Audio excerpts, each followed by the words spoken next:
Alright, this is an educational video on the professional skills and things that doctors go through about their daily lives and what they experience.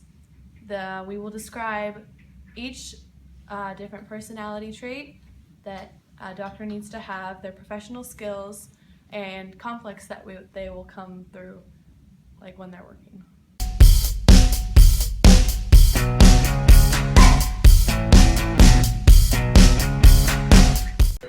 Some examples of professional skills include communication, sympathy, listening, and confidentiality, and those are all important because patients trust you with their lives.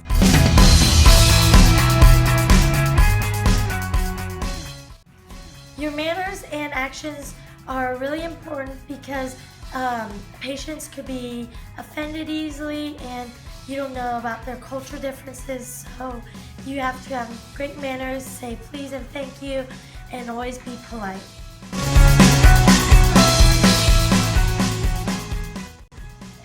It must be important that physicians and other medical people have their language really clean and not swearing because some people may take that offensively.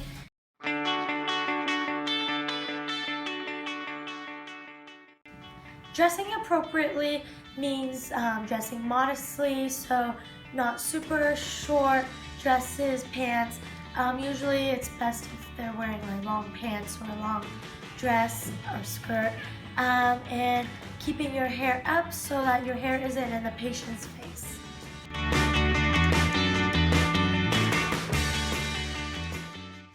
Confidentiality is really important between the doctor and the patient's relationship because the patient trusts the doctor and trusts them to not reveal any of their privacy information to others. And so therefore the law, HIPAA law, came out so that doctors do not reveal any information to anyone else besides the patient.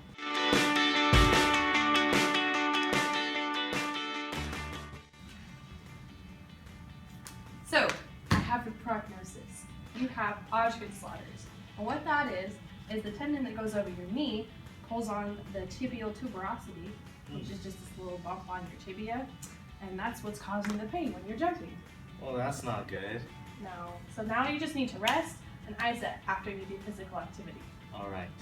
Thank you, doctor. You're welcome. So what we just witnessed is me as the doctor Communicating to my patient what was wrong with him. I, of course, referred to it in the technical term, an actual medical term.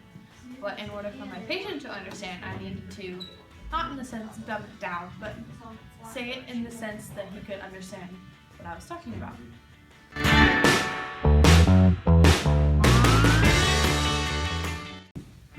As a healthcare professional in the health field, it is necessary to treat all patients equally, regardless of race, gender, religion, or social economic status, because our one goal in our job field is to provide the best care possible.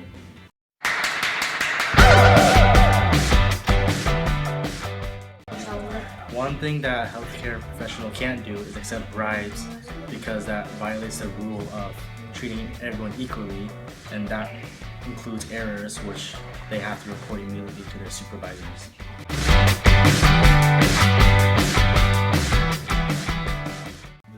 Okay, so we're going to talk about how to measure height and weight. So what you're going to do when you're measuring somebody's height is you're going to take them over, so it's weight here, next to this giant ruler thing, I don't know what you call it. So you're going to have them put your feet all the way back together, stand straight, and you're going to push this down, not to the top of their hair, but to the top of their head. And then you're going to measure that and record it. You're going to want to get their weight, so what you're going to do is you're going to have them step over here. You're going to have them remove their shoes. So you're going to take your shoes off. And you're going to put them on the weight. And then you're going to measure, make this all balance out, and then record the weight. Alright, so now we're going to talk about pulse and how to measure it. So with your patient sitting here, you're going to find the artery that beats, and you're going to look at the clock and set a timer for 10 seconds, and you're going to start counting beats. 1, 2, 3, and when the 10 seconds is over, however many beats you have, you're going to times that by 6, and that'll be how many beats you have in 1 minute. Alright, so now we're going to talk about respiration rate. In a way, it's similar to pulse, as you're going to be counting their respirations per minute. So what you're going to do is act like you're taking their pulse, because if you tell a patient that you're taking their respiration, they're going to change their breathing, and you want to have the most accurate way they're breathing at that moment in time. So you just act like you're taking the pulse, and you're going to count, put 30 seconds on a timer, and you're going to start counting their breaths. A breath is when their chest completely rises and then goes back down, and that's 1, okay?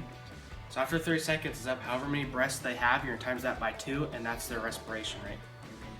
Alright, so now we're going to talk about blood pressure and how to measure it. What you're going to need a blood pressure cuff and a stethoscope. So what you're going to do with your patient here is you're going to take the blood pressure cuff and put it on either arm, doesn't matter. So, put it up. So your arm. Your arm in, you're going to put it above the elbow and between the armpit. And you're going to make sure there's no clothing or anything underneath. You're going to get it, it's not super tight, but not loose that it will fall down either. Then you're going to take your stethoscope, you're going to put it in your ears. Okay? And then you're gonna take it right here, and so on this side of the arm, there's a artery that runs down right here. What you're gonna want to do is you're gonna put the stethoscope right on that, right about there, and you're gonna take this and you're gonna pump up the blood pressure cuff to about 180. Okay. Up to 180, and then you're gonna slowly let air out. And when you start hearing the heartbeat again, that's your top number. And you're gonna keep letting air out until you stop hearing the heartbeat. Whatever number it is on when you stop hearing the heartbeat is the bottom number. And that's it. And then you're gonna deflate it completely. Using this knob here. And you're gonna take it off of them and record it.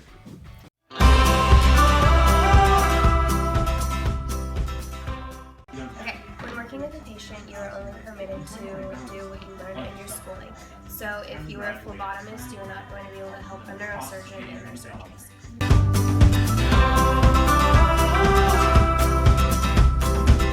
In the healthcare field, you want to watch what you say because you don't want to offend anyone and you don't want to go against their religion or the beliefs that they have.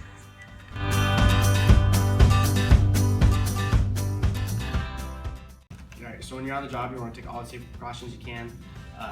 Put needles in the starch container, wear gloves, keep everything sterile, wash your hands. Also, you're going to want to know what to do in certain emergency situations, like say a patient's choking or somebody's coding on the table or somebody's being violent. You're going to want to know what to do in those situations, whether it's CPR, calling a nurse, calling a doctor, any of that kind of stuff.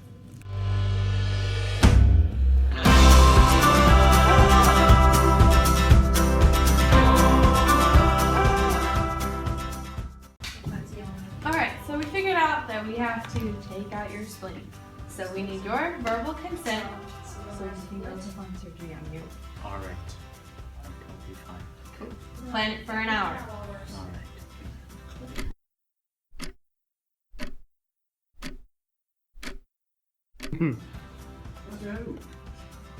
No.